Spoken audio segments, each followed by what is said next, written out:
the negotiation doesn't end once the offer is accepted, right? Because in a lot of towns, they're still subject to clauses, and they really matter. Like if you're in New South Wales, you've got an exchange that is unconditional at that point in time. But if you're in other cities like Western Australia or Queensland, or even to certain parts of Victoria as well, it's subject to certain things: building and pest, finance, all those sorts of things. So that signals that once the offer is accepted, that's just the starting point. It's not the ending point, and being vigilant around those clauses is really, really important. Yeah. So let's wrap up some of those tactic points in terms of, so assess the market, cold, warm, hot.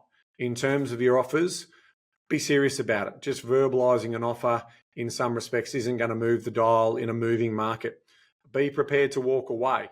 Think those negotiation tactics in terms of what is going to be acceptable, because you've just done all the knowledge around the motivations of the vendor. We don't want you to be rude or arrogant to the agent, because that's only going to put them offside.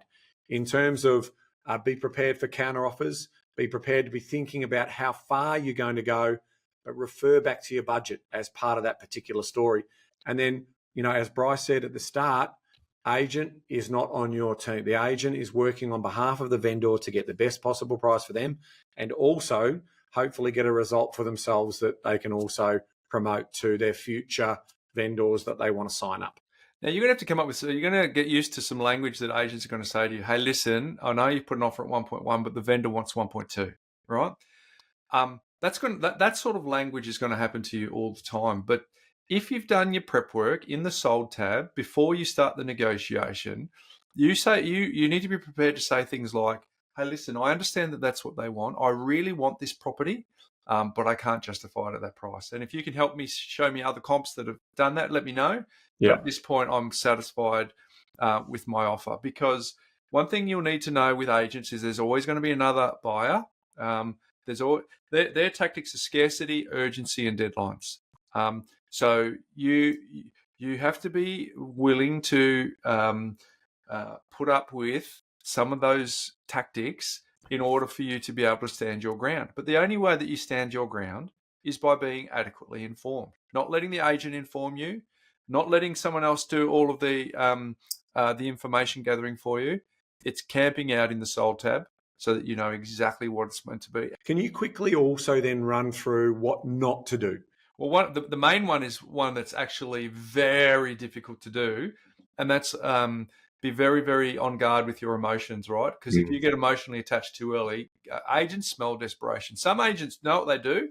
They go on a Saturday, they go to the two partners that are walking in. You go and check it out, have a look through, and then they start a conversation with the kids, and they go, "How many percent?" Like, the kids are so disarming. So anytime you walk in and say, "I love it," anytime you walk in and start mentally moving your furniture in, every time you start acting as if it's yours.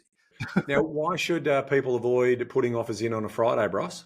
So this is not always possible, but if you can, avoid Friday offers. If you put an offer in on Friday and you say, look, my offer lasts for 12 to 24 hours, that still gives them a chance to do another open for inspection and shop you around. And sometimes you need help from solicitors and other professionals who are not working over the weekend. So I would just say, don't give yourself a disadvantage by putting offers in on Friday when you know that the game day for real estate agents is a Saturday. Yeah. So why would you do that? And you also have another little piece of gold here about not skipping inspections. You're about to spend an extraordinary amount of money.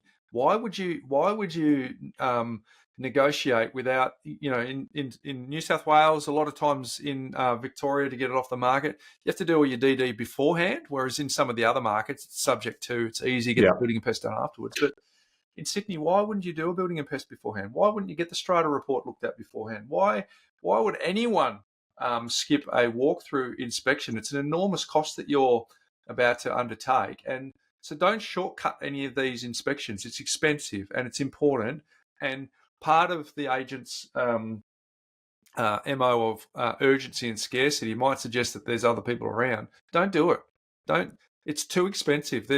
You've got to be super clear on the motivation of why the vendor is selling. And if you're buying in a strata scheme, you want to know what your neighbours are up to. You want to know if Yep. something's been called. You want to know if there's actually a reason outside of Sinking funds, Yep. conditions of the buildings, those types of things. Really, really important.